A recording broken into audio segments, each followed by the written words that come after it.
unqualified morons playing tabletop. This is the Gateway Gamers podcast.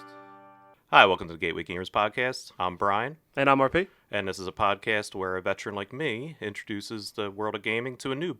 Like me. Hey, bud, welcome. Hey, Hey, how are you? I'm doing well. It's our season 2 finale. I can't believe we made it 2 seasons. We made it longer than Freaks and Geeks did. Yeah, A great show. great show. Mhm. Yeah, I mean, we're coming up on our 1-year anniversary in April. We're almost up to our, I think, 200th post on Instagram. Oh, no way. Yeah. So it's Congrats to you. That's you doing that grind. I don't do any of those My baby. postings. as Yeah. of now we're 5 away. 5 away. How about that? So by the time this Yeah. episode drops, we might be there, or maybe this post will be the 200th. Yeah, maybe. I don't know. I've been slowing down Well, life. that grind of Instagram. Mm-hmm. So what's new? Anything? No, nothing's new. Started a new job. It was pretty exciting. Mm. So I'm in the infancy stages of that. Yeah, all good. How about you? Nothing much. I had a game day recently with our friend Preston. I mean, that's kind of the biggest thing. We played Funkoverse, so that got pulled out again, which we love that game. So that was fun to kind of pull out again. We played Unmatched, which I haven't introduced to you yet. Yeah, not yet. It was a great game. We played Spirits of the Wild, which we covered recently, and Yeah, and we'll share our thoughts again on soon. yeah, another great game. We got like a whole game day in. I forget. We played a good amount of games though. It was Yeah, you're nice. sending me your pictures. I was jealous. Yeah, it was nice to Um, just play and not worry about recording. And Yeah, I actually do have some news. okay, I've got my hands on the newest Villainous, and I have played it. no, that's right. Take a shot. I mentioned Villainous. I only played one round so far. It was a little bit of a busier weekend. Yeah. The box is cool for Syndrome. The cover when it's lined up, like I have them on a bookshelf. It's not as cool because it's black and it kind of matches the last one was like a darker black. So if you're looking at them, but That's with the sleeve, right? Because Yes. Target, they have those weird sleeves, which are nice, Yeah. but is it the same color when you take the sleeve off?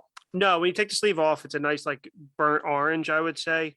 And Okay. the box design is really, really cool. I do like it. And the pieces are great. And the cards are cool too. The Pixar art for The Incredibles and Toy Story doesn't look original, but I could be wrong. I also haven't spent too much time with it. Lotso I did play as Lotso from Toy Story 3, and he was tough to play as a solo game because he had a lot of conditions that Okay. what you need to do. So I am looking forward to getting that out and playing with you and doing a mini episode on it in the future. Yeah, I'm pumped for that one.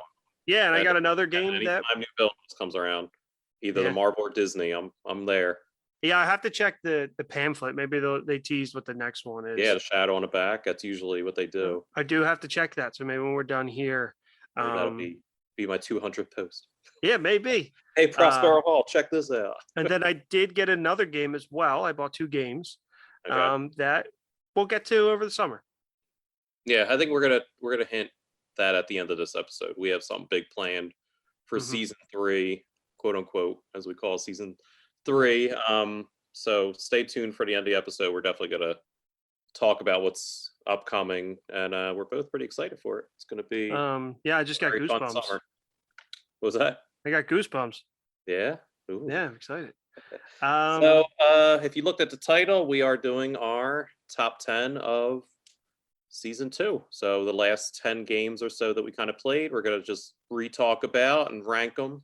And that's kind of it. Just a nice little catch-up filler episode. It was funny because we were talking earlier and we went back to like October was the beginning of season 2. And I looked at the list and I was like, man, we played these games what felt like forever ago. Yeah, this So is it's kind of nice to rehash and revisit them a bit. Yeah, I mean, but if you look at it too, it's about the same time span that we did the first season because we went to April to It was like 5 months or so. Yeah, it's a slow burn, but it's just like any Mhm. good season of TV. You enjoy every episode that comes out and you look forward to the next. And I hope that we're doing that for you as well. All right, so I'm going to give a rundown of the 10 games, the designers, and then who published them. And that way everyone has an idea of the games we're going to be talking about. These are not in the order yet. Mhm. These are just the games that I have listed. So we have the Golden Ticket game, designed by AC and Antienza and published by Buffalo Games. We have Horrified Universal Monsters by Prospero Hall and published by Ravensburger. We have Haunted Mansion Call the Spirits, also by Prospero Hall and published by Funko Games. Thanos Rising by Andrew Wolf, published by the OP. Wingspan by Elizabeth Hargrave, published by Stonemaier Games. Machi Koro by Masao Suganuma and published by Pandasaurus Games. King of Tokyo by Richard Garfield and Aiello Games. 5 Minute Marvel by Connor Reed and Spin Master. Spirits of the Wild by Nick Hayes and published by Mattel. And then Hogwarts Battle Defense Against the Dark Arts by Kami Mendel and Andrew Wolf and published by the OP. We love the OP. We do. And this is like a good mix of games because the first kind of ranking we did where like a lot of the games that I had in my collection for a good amount of time. A lot of these games are kind of A lot of them were planned. Yeah, we planned them out, and I looking at them, it's a good amount of games that I bought for the podcast. Which again, if you follow our history, the point of the podcast was to play the games I have and purge some of the games. Yeah, and this list was tough. I felt season 1 was a little bit easier to curate this list and rank them, where I actually found this one to be a little bit harder. Yeah, I had the same kind of idea. I'm curious how much crossover we're gonna have because the last list we did, we was were pretty almost, similar. Yeah, like right there, 1-1 with it. So I'm gonna start with my number 10, which I have as Machi Koro. I also have it, Machi Koro. That one I knew. So Machi Koro was just a very whatever game. I think it's a good game, but on this list of 10 games, it's just very whatever. That was a very good family game. I felt like that was very good. I was very bored and could not wait till it was over. I was also getting my butt kicked, so that didn't help. But that aside, just talking gameplay and the design was very cute. I thought it was very cute, but I think it's a good family table game. But for me, it just, out of all these other games we played, it just doesn't match up. Yeah, and this is going by base Machi Koro, the original version from I forget what year. And I know the expansions are supposed to like work on a lot of the things that we didn't like. And then they even have like a 5-year anniversary edition that's out now that mixes a lot of cards in. It's not a game that I care about to get expansions. It's not a game that I'll want to rebuy. This game actually might be purged out of my collection just because I think it's just a very whatever game. There's games that do what this game does better. Yeah, I completely agree. All right. That's the one I knew you and I were going to agree on. I knew Machi Koro was going to be on the bottom of our list. I think so you're number 9. I do think the rest of this list might be a little bit different. But number 9 for me might be a little bit of a surprise, just due to the nature of me. But Haunted Mansion Call to the Spirits, that for me was number 9. Is that the same for you, or you have different? Nope. Okay. It's close, but not the same. So for me, it took me a little bit. I actually had to go back and listen to the episode because it didn't really imprint on my mind. I had to really think about the game. I mean, it was a long time ago, but I remember other games we played prior to that as well. And it's a game you gave to me when we were done, and it hasn't left my closet since. I think the art was really cool. The gameplay style of the turning the table was cool. But again, there's just better games that we played. And I think for the price point on the game too, it's good. But it's a Funko game, right? Yeah. And I think their games leave a little bit to be desired from what I have played so far. And for that reason, I just have it number 9. Okay. At my number 9, I have 5 Minute Marvel. And my reasoning is it's just like such a barely a game. Like that's the best way to explain it. Like it's a great filler activity and game, but it's not a game that on this list I'm like dying to play again. This is a game where I just go, hey, like we have 5 minutes. Palate cleanser. Let's just play something real quick. Yeah. Again, great game. It's just on this list, it's just at the bottom just for that reasoning. I get that. So those are our number 9s. So my number 8 is 5 Minute Marvel.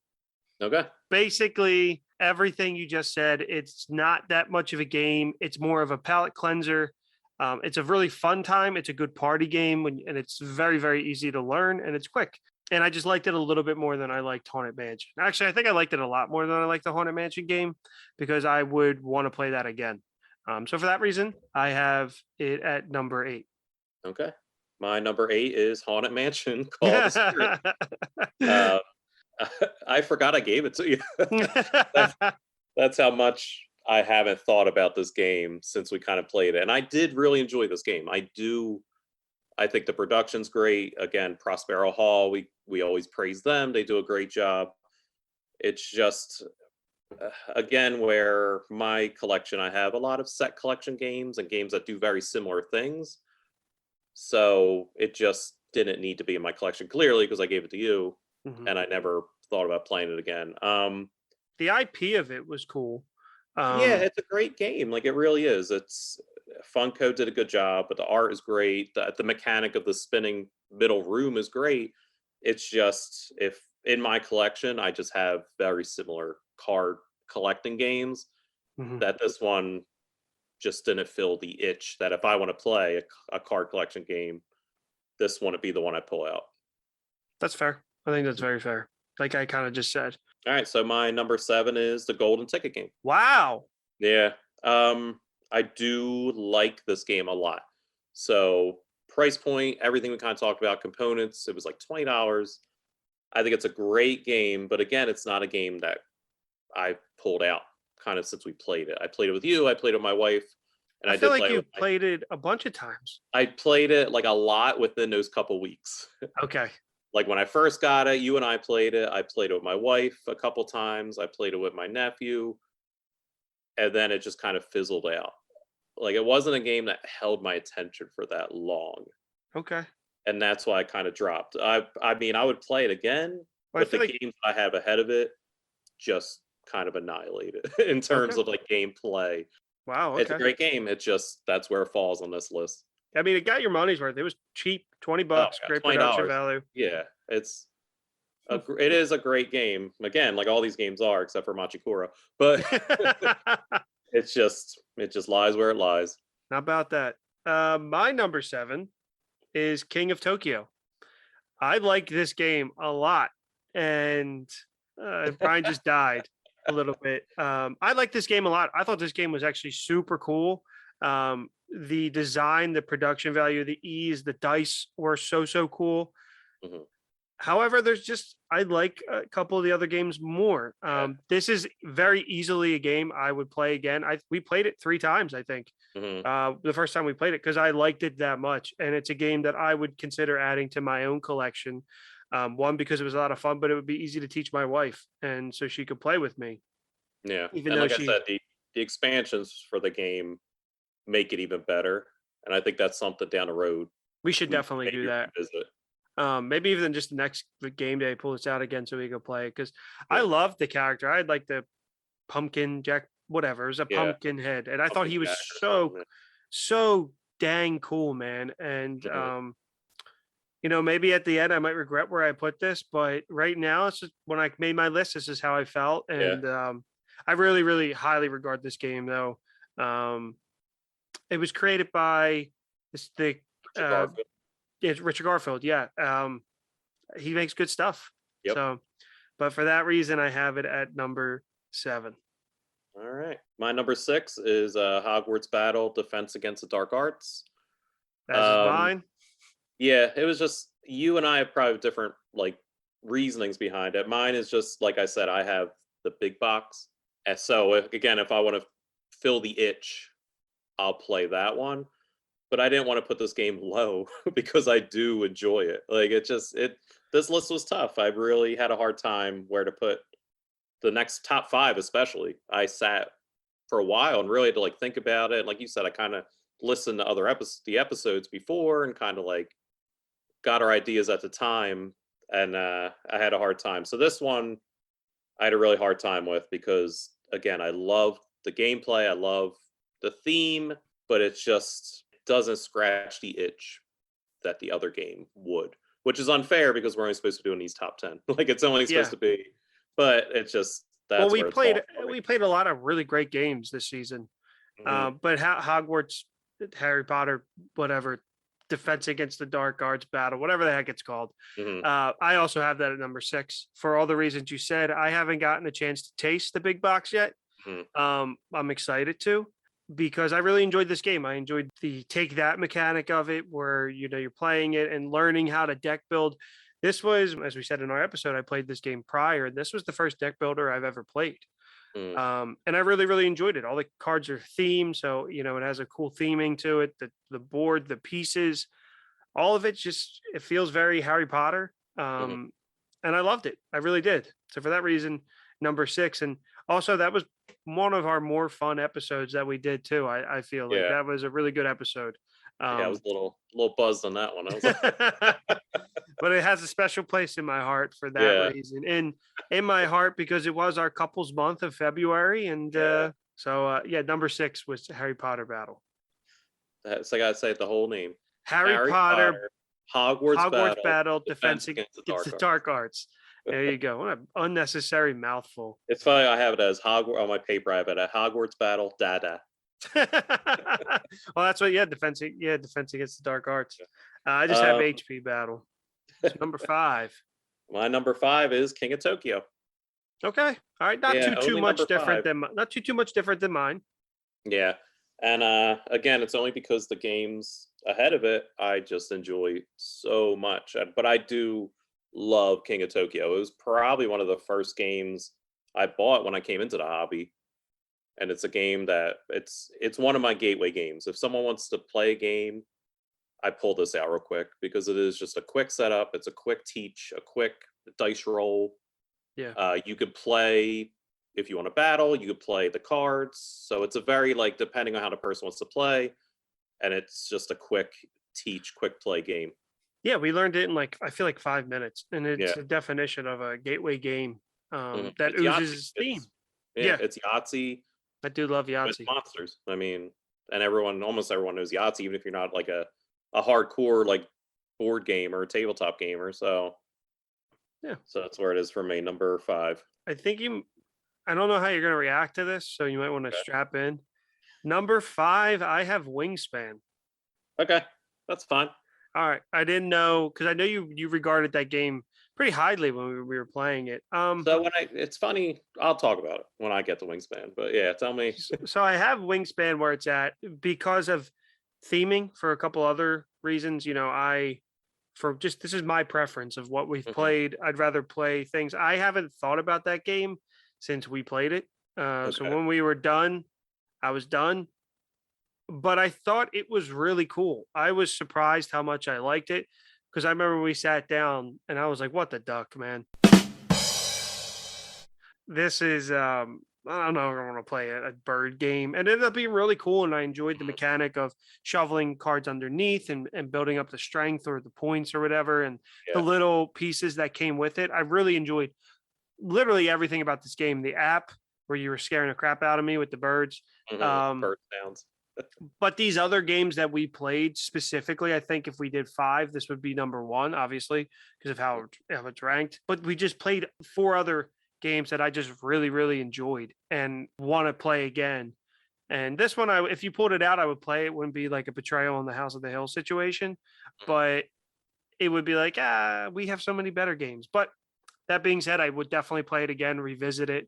And the mechanics are cool. So, but for all that is why I have it at number 5. Yeah, I'm surprised those mechanics haven't been reused for something else, because I could see the bird theme kind of turning people, where that is exciting for some people because it is such a fresh idea in board gaming, but also you would look at the cover and just be like, oh, birds, great. So it's curious that they haven't taken that mechanic that I know of and applied it. I'm surprised they've slapped the Marvel IP on it. Let's be honest. Like a Marvel or like a Disney, the thing for sure. I'm sure the next couple of years. Yeah, a couple of years. Yeah. But for that reason, that's why it's my number 5. Yeah, that's fair. I'll take it. My number 4 is Thanos Rising. Okay. Yeah, great. It's a great game. We've played that game, I think, together the most. I think that and Mhm. Villainous have been our most played game Def- outside of recorded. definitely Thanos Rising. Yeah, probably Villainous. I feel like the last couple of times we've gotten together to not record, Villainous has just stayed on the shelf because we've played it. But yeah, I would definitely agree. This 100% because when we get together with our friends, they all want to play it. Yeah. Um, Yeah, so Thanos Rising is just it's a really good game. I like all the Rising kind of mechanics that they kind of made. There's a Star Wars one, the SpongeBob one. They just announced Avatar Last Airbender, so it's a good mechanic that you can kind of slap the theme on. But the theming also works for each game because in this one you got to stop Thanos from getting all the Infinity Gems, and when he gets the Infinity Gems, it does something. So it's not a super pasted on theme. Like you feel like you're stopping Thanos. If he gets the time gem, he's rolling twice. Like he's kind of controlling his dice more, and mhm. it's a good. I love a good dice chucker. I love heavy dice, and that's what the game has. So like rolling his dice and kind of collecting the Marvel heroes that you want to have. There's a lot of cooperation, a lot of talk with the other players, which is always a plus for me whenever you play a type of game like this, that we do have to talk. It's not Yeah. like a lot of quarterbacking or kind of doing something on your own. You have to be like, all right, I'm going to go after this guy. Who's going to back me up with this? And I think it's a great game. I think it's a very well done game that we don't win 100% of the time, which also makes it fun. Our win loss ratio is insane, where we've won legit like 3 times out of 8. Yeah. More recently we have been winning, but I agree. But that, however, is not my number 4. My number 4 is Horrified, Universal Monsters. Okay. The top 4 were really hard to put in place. The 2, 3, and 4 were hard to put in place. But this one, I thoroughly enjoyed this game. I think we would have played it multiple times if we had the time. The theming was fantastic. The layout of the board, the minifigs, the cards where you got to get your objective, like all of that was super thematic. And I talked on the episode that I am not the biggest monster fan, but the aesthetic of the monsters is something I've always enjoyed. I've always found them super cool. I've never really seen all of their movies, but the monsters themselves are super cool, and that's why I'm excited for the second game. The American whatever it's called, American Legends or Cryptids, whatever they are. Yeah, where it's yeah, like Bigfoot and Jersey Devil, which is great. I have it. I played it. yeah, And yes. it's just as fun, if not as fun, as this version. Can you So mix and match, or is it just you have to play them separately? I don't think so. Not cohesively. I'm sure there's at this point there's rules somewhere that you can. But yeah, so I really look forward to playing this again. I hope we get the time in our next game day to actually play this. Okay. But yeah, for that reason, I loved it. I thought it was great. Great price point. This isn't a Funko game, is it? This was a. Is it Ravensburger? Oh, of course. Yep. Prospero Hall, Ravensburger. Yeah, the best of the best. Before they jump ship to Funko. Yeah. But yeah, this is not a slight on the game. I really enjoyed it, but 1, 2, and 3 I enjoyed more. All right. My number 3 is Wingspan, which is it's interesting because when we played it originally, I enjoyed it. I enjoyed the mechanic. I enjoyed the different theme. But I wasn't like super like keen on it, like the community kind of is. Like people love Wingspan. Like it's just like if you're in a community of board gaming, it's just like that's a game that everyone talks about, everyone loves. After you and I played, I really kept thinking about this game because there are so many cards and there's so many different like mechanics and things that you and I didn't even see. So I played with my wife and she didn't love it. But she played it with you. But she, again, like she kind of was like, oh, like it's a neat idea. Like she saw the gears kind of turn into what you can do, but it's just not her type of game, which is fair. But even she was just like, oh, this is a really interesting game. Like it's just a really cool like idea for a game and how it worked. I did buy the app for the Switch. So I played the computer because I do have that itch. There is a solo mode, but it's just like, it's too much setting up, break it down. I'm lazy. So I've been playing on the Switch, and I've slowed down for sure. I've kind of burned out on it. But that's why it's a top 3. Like it's a game that grew on me a lot more than Yeah, when we initially played it. and I'm sure it would have that effect on me too because I enjoyed it all. The fact that they made me interested in a bird game Hmm. is a testament to the craft of the game. And also, I know you hated it, but I like that little bird feeder thing, the bird house Oh, with the the dice dice. tower thing. Yeah, I liked that. I thought it was cool. It's fine. I knew you really enjoyed it, like not from our initial, but like from you playing it again, and we Yeah, talked about it. So I did. I'm not surprised. It's number 3 for you. it was tough though. The top 3 were tough because they kind of bounced around for me a lot. Where Yeah. I had my list, and then I was like, nah, maybe not. And then things moved. Except for Machi Koro, always number 10. My number 3 was the Golden Ticket game. Oh, okay. I love that game. I thought it was great. I even almost bought it for myself. I love the theming of it. A lot of the things that you said that you really like too. I feel the same way. The aesthetic of it, the candy boxes with the golden ticket, all of that. It oozed theme, as we say. Mhm. And the little pieces and being able to flip it to make it harder. That was a game that we played that I was very happy. We played it like 3 times in a game that I've wanted to revisit since. And so for that reason, it's number 3. And also I've always loved the Willy Wonka franchise, like with the Yeah. books and stuff. Interesting. That's interesting. But again, like you and I have such different Interesting that it was that low. on your list as Yeah, something. like that Yeah, high, whatever. yeah. How we phrase it. Yeah, it's just it's interesting that I had it at 7. You have it at 3. Yeah, I had it. Yeah. I had it high, man. I liked it compared Yeah. to this other games, and I liked too that it was simple, and that's Yeah. what some of these games that we play with this being the gateway gamers, and as we go on, I always look at it as an advantage that it is a simple game that you're not like okay, going through the motions, rolling a dice. You're making strategic moves on where you want to go and how you want to go about getting your chocolate bars. So it's not just like a you don't pay attention game. You do have to Mhm. pay attention, and it's simple, but it was theme, and it's not just for the beginners. So you can play the advanced versions, Yeah. and replayability is through the roof. I think as well with you play with more people. Yeah. Yeah. All right. So that for reason I have number 3. My number 2 is Spirits of the Wild. Okay. I absolutely loved this game. I want to add it to my collection. However, it's hard to find.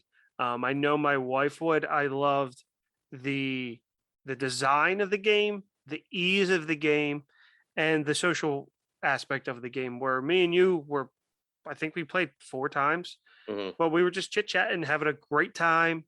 It's easy. Again, it's that same thing as the Wonka game where it is easy, but you also have to put thought into it and be strategic about which cards you take, how to use the bigger cards, the effect cards or whatever with Hmm. Yeah, the spirit cards. the spirit cards. You have to be strategic with that and use it to your advantage. And I loved it. I thought it was great. I was really this was one of the games I'm super happy you introduced to me. Mm. And All it's right. simple. It's so simple that it kind of Yeah. surprises me why it's so low, but it hit like it was a home run for me. I had Yeah. nothing bad to say about it. Yeah, that game is a nice little gem. My number 2 is Horrified, Universal Monsters. I really enjoyed the game. I think it's a good solo game. It's a good game to play with other people. My wife enjoyed the game, so that always bumps it up on the list. That's a game she'll play. It's crazy I how big of a bump that is, isn't it? Yeah, it is because Because it means we get to play it more. and it's like as much as you're like a gateway do that I'm introducing games to you, she's like even more. So it's like if I could get her to play a Yeah. game and like enjoy it, then it has to be a good game. Mhm. But I love the theme. I love the mechanics. I love that each monster feels so much different. Like they could have been kind of all the same, but like having to make potions for the invisible man to find him. What was it? The werewolf had like a tracker, and it was like something like if he had your scent, he did more damage to you because he was like an animal, and like he would chase the person who had that icon. And I know we did play with the Frankenstein as bride, but it's like they have like little meters that you kind of have to navigate and like mitigate that as you're chasing them down. The Mummy is like a little puzzle memory game. Like it's just so many cool things in one game. And you can mix and match. So one time you could play with the Wolfman, you could play with the Swamp Creature, and it's just a limitless combination that you could play with, and it's different every time. Like I think the game was really well designed and really fun. Like I really enjoyed that game. Yeah, 100%. That's why it was number 4 for me. So that leaves our number ones. Yep, yours. So mine is obviously Process of Elimination, is Thanos Rising. This is a game that not only Brian has introduced to me, but I have then gone on to introduce it to other people in my circle. It's my friends, listeners, Shanks and Brian both love this game. They want to play it. They everybody that I introduced this game to has an urge to play it again, whether it's Nikki V or Bob or Shane. Even my wife likes it, and producer Audra. So shout out to her.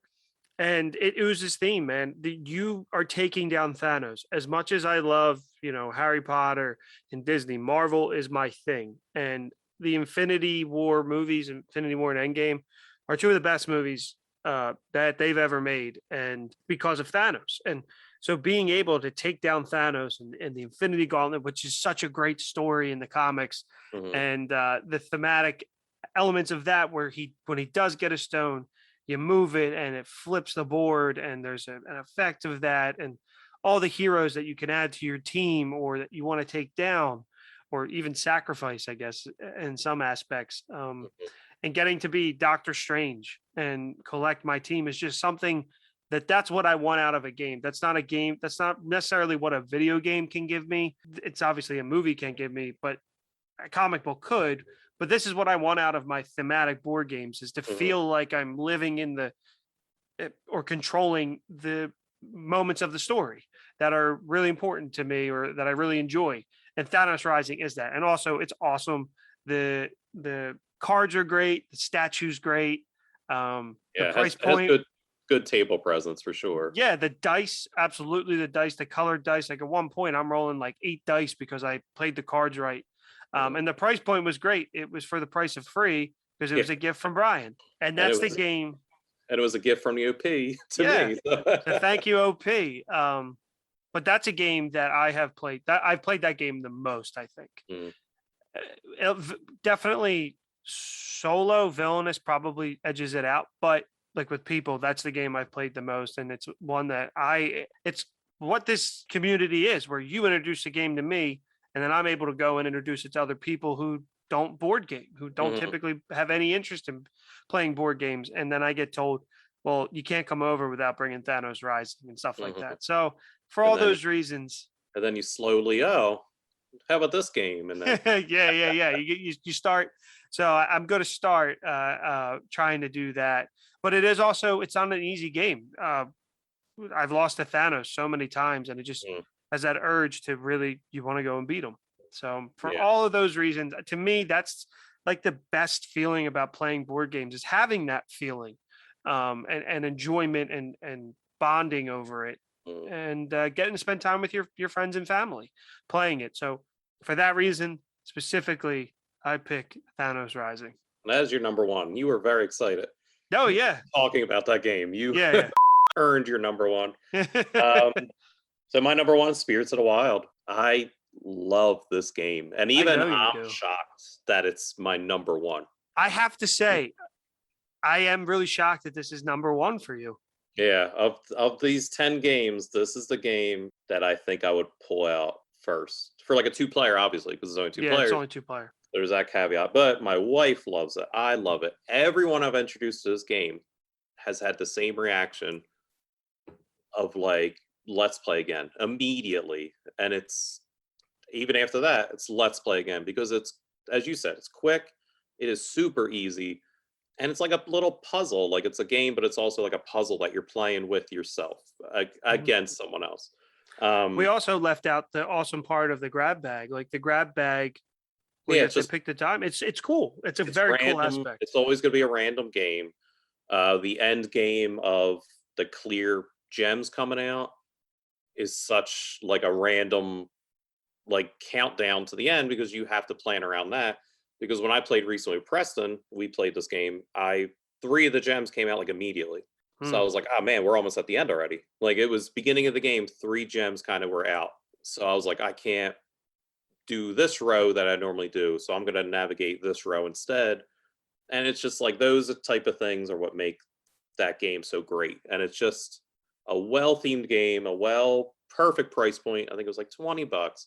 It's super hard to find now, but if you ever come across it cheap, grab it because it is a really well done game. Like it's just, it surprised me when we bought it, how much I loved it. And like I said, when I sat down to do this list and it was just creeping up to that top spot, and it wasn't even like the top 5 are hard, but I think Spirits of the Wild was always going to be like number 1 or 2. Yeah. I mean, it was number 2 for me. Yeah. Like Horrified is good, but Spirits of the Wild just ekes it out on how much I enjoy this game. Yeah. It's all about your enjoyment, and they're very different games, but at the end of the day, it's what you enjoy more. Yep. So that's it. So my top 10 was Machi Koro, 5-Minute Marvel, Haunted Mansion, Call of the Spirits, Golden Ticket Game, Hogwarts Battle, Defense Against the Dark Arts, King of Tokyo, Thanos Rising, Wingspan, Horrified, Universal Monsters, and Spirits of the Wild. On a bad list, my friend. Mine is Machi Koro, number 10. Number 9, Haunted Mansion, Call of the Spirits. Number 8, 5-Minute Marvel. Number 7, King of Tokyo. Number 6, Harry Potter, Hogwarts Battle, Defense Against the Dark Arts. Number 5, Wingspan. Number 4, Horrified, Universal Monsters. Number 3, Golden Ticket. Number 2, Spirits of the Wild. And number 1, Thanos Rising. That is a wild, like 10 games that we played. Like Isn't I feel it? like they're so all over the place. It's a wide range of different topics and interests, but that's why season 2 was great. Yep. Season 3 is going to be interesting and even better. So we might as well just talk about now.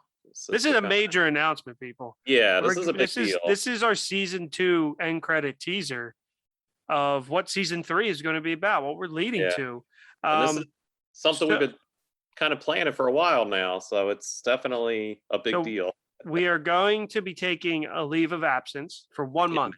Yeah. In May for 1 month. But just like every season in between, we're going to give you a little bit of something in between. Obviously, it's not going to be here and then June or whatever, but we will be taking a leave of absence, and we'll let you know when that happens. But it's because we got something really, really great on the horizon. So without further ado, Brian, would you like to share with the audience what season 3 will be? So for the summer, we are doing what we are officially calling the Gateway Gamers Blockbuster Summer. Yes, sir. Yes, sirree. So we're changing everything up. We're excited over here. It's going to be a jam-packed blockbuster summer. I'm ready to go, man. All right. So what does that entail? So what that entails is that we will be playing exclusively games based off of movie properties, whether that be, I don't know, Harry Potter. Don't tell him. Just beep, beep, beep, beep, beep, beep, beep. We're not teasing it yet. If you walk up the aisle of Target, you could probably figure it out. Just grab 10 of the games off the shelf and be like, oh, they're covering this. Yeah, we don't want to say we're doing yet, but if you're a gamer, you have an idea of what we could do. But we're going to be doing something different where we're going to have our Friday episodes of us talking about the game, or could be multiple days of talking about a game. And then our plan is probably that Monday releasing an episode where we talk about the movie. Yep. And either kind of talk about the movie and how it's integrated with the game, like how well they did kind of oozing the theme of the game with the movie. And we also kind of plan on bringing some friends with us. So We've Yep. started reaching out to some other podcasters that we enjoy. We're still working on reaching out to other people, working on the contracts, Big money involved here. non-disclosures. Just like any summer blockbuster, big contract, big budgets. So Waiting to hear back from Spielberg's people, trying to get him on. Yeah, so that's kind of the plan. I'm super excited. We have some really fun ideas planned. None of them will probably happen, and it'll probably all fall apart. But I'm ready because we've been planning for a while. We have some really great ideas. We're bringing along some really great people, and it's just gonna be fun because that's what we want to do. Is just have fun. Yeah. So like I said, we're gonna have a couple episodes obviously before that begins. So it'll be just a continuation of season 2. Maybe it'll be season 3, and then season 4 will just be Blockbuster Summer. I don't know how to, in terms of seasoning, Editing, yeah, it would be, but we're gonna have a couple. I think maybe 3 episodes. I think will be how it unfolds. But there's an end of March to April, and then we're gonna take the month of May off. And like I said, we'll let you know. I know typically in Hollywood, May is the start of the Blockbuster Summer, but we need the Gateway Gamers, it starts in June. That's right. So just bear with us during that time. Maybe we'll throw up, we might come up in. Yeah, we might re-release something. We might do a mini episode. But just as a heads up, if we're going for the month of May, that is why. But yeah, it's something we're super excited to get going and share with everybody. You know, we, from listening to this podcast, we're huge movie fans. And this will also give me an opportunity to maybe watch some classic movies I haven't seen. A couple of movies you haven't seen, which also I'm excited for because it'll be my nostalgia. What is it? What's that called? Like a red tinted glasses of some of these movies. Yeah. And you'll be like so rose colored. Rose colored, yes.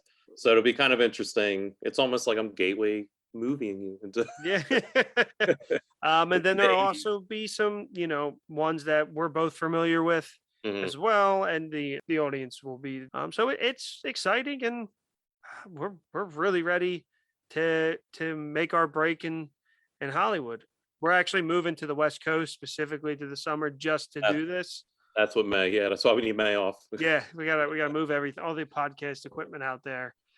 All our board games. But that's our big news, and we hope you're excited as we are, and we hope you enjoy it. Yeah, looking forward to it. So before we go, just want to plug our Redbubble store that's in the show notes. You'll see our logos. It might just be our logo. It might be like a hat or something. If you click into the hat, there's a variety of other options that you can get of our logo, whether it's a sticker, a magnet. There's a 100 different options for you to own some Gateway Gamers merchandise. Get a sticker, throw it on your favorite copybook, your laptop, your water bottle, or a magnet on your fridge or your car. I mean, it goes a long way. It spreads the awareness about the pod and shows that you're a gamer, a gateway. I don't know what a gateway gamer. Don't have a name yet. Yeah. Yeah, we may have a new logo for the summer.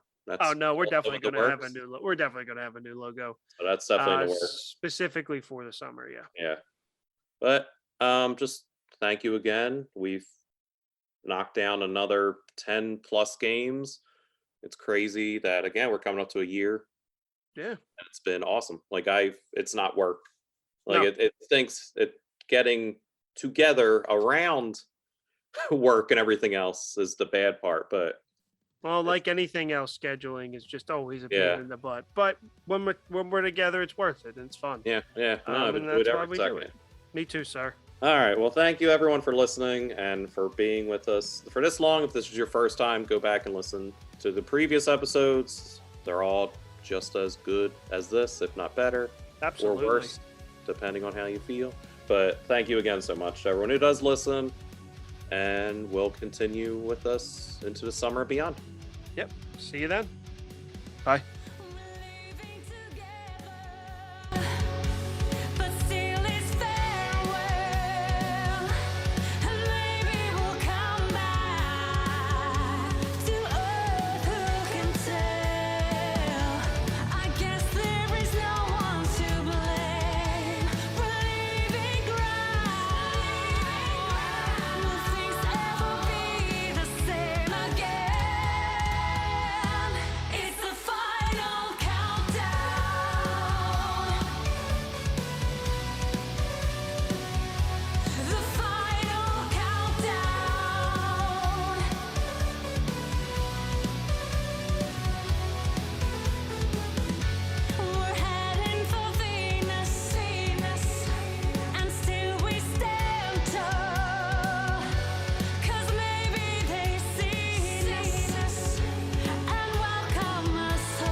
What's up? You Steven Spielberg.